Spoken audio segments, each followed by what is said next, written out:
Dreams in Apartments is about the journey of following my dream to New York City and that experience of paring down and with perseverance and just being a skeletal version of myself. And I think a lot of people have experiences like this when there's a big change in their life and they have this reason they have to start over new, and how painful it can be, and how many beautiful moments you can have as well when you it's just so honest, and you take away all these things that you thought were you but just defined you in a certain place.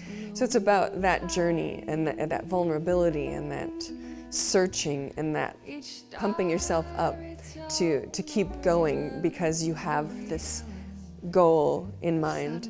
And I was really overwhelmed by the fact that New York City is just full to the brim of people who are fighting for this, and it is a fight there because financially it's hard to push as an artist, and there are all these people just giving it a go. You can almost, the hearts breaking, hearts beating, hearts thrilled all over the place.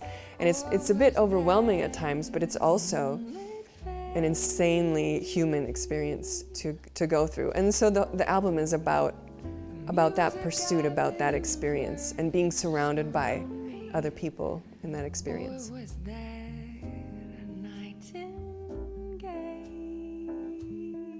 I was trying to envision what I would want out of the piano sound for this album, and Aaron Parks came to mind, though we had never played together or I had never met him. But people always say in New York, just ask and see what happens, see if they say yes. So I called him up and then sent in some tracks to check out from my first album, and he agreed, and I was extremely delighted. And then we got together and worked on the stuff that I had, and he took them to places that I was really hoping the music would go. R.J. Miller was a recommendation of Aaron Parks. Aaron and I were talking about what the album, what the aim was and what the sound we were going for. And he said, well, you need R.J. then, because R.J. is great at like painting, creating really beautiful sounds. And R.J. is a very unique player, so he was just such a beautiful addition, and I'm so glad that Aaron brought him to my attention.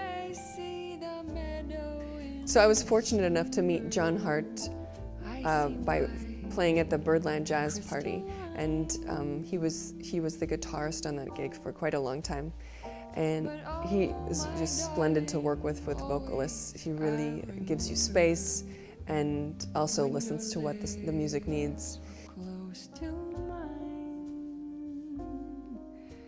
Danton Boller was a recommendation of a piano player.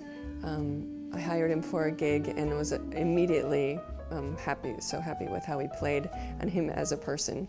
And he's the person on the album I've played with the longest. We've got to play for maybe a year before the album, which was really lovely because he knows my singing, and he is just such a wonderful person to work with. He brought so many ideas and just such a great humble spirit to it that it really set the tone beautifully. A couple months after I moved to New York City, I didn't realize how fortunate I was that I was singing at a jam, an open mic at Smalls late night. And a few people who had just played with Wycliffe Gordon at a gig had convinced him to come out to the jam, and I guess he never, doesn't hang late very often since he's such a busy guy, but I was fortunate enough that he came out that night. And I sat in, and afterwards we chatted, and he said he really enjoyed my singing and, wanted to chat some more about music. And so we did, and that turned into getting to be on his album Hello Pops, Louis Armstrong tribute, where I got to sing a couple duets with him. And in general, he's just been a great support of my music and a lovely person to know. on the scene. It's just nice to have those people that you know have a good heart and are out there, you know, doing music for the right reasons. And so I was really honored and delighted that he agreed to do a solo on our tune, And It's Beautiful, which he said he really enjoyed the tune. And the tune is about the lonely road of making a go of it and persevering. And I think the solo really embodies, you can almost envision someone walking on, like with that little trombone walking away in the distance. They're gonna go fight the good fight, walking off into the horizon. So it really adds a beautiful touch, and it's just such a joy that he could be a part of the album. Yeah, living in New York definitely is something that takes a lot of effort on a daily basis. Things you wouldn't think need that much effort take effort. Just like doing laundry becomes 3 times as difficult and time-consuming as it did living somewhere else. So it definitely tests your desire to follow your dream. So Weight of the World was actually a pretty last-minute addition to the album. Arne was going to fly in like a few days before we recorded, because he was co-producing, and to put stuff together. And right before, like the day before he flew in, I was sitting at the piano and came up with some riffs and such, like kind of like the A section and maybe part of the B section to this tune. And I was kind of digging it, and I thought, well, I'll share this and just see what he thinks. And he's like, yeah, let's keep going with this. And so we finished that, you know, like a couple days, maybe a day before we were recording, and threw it together.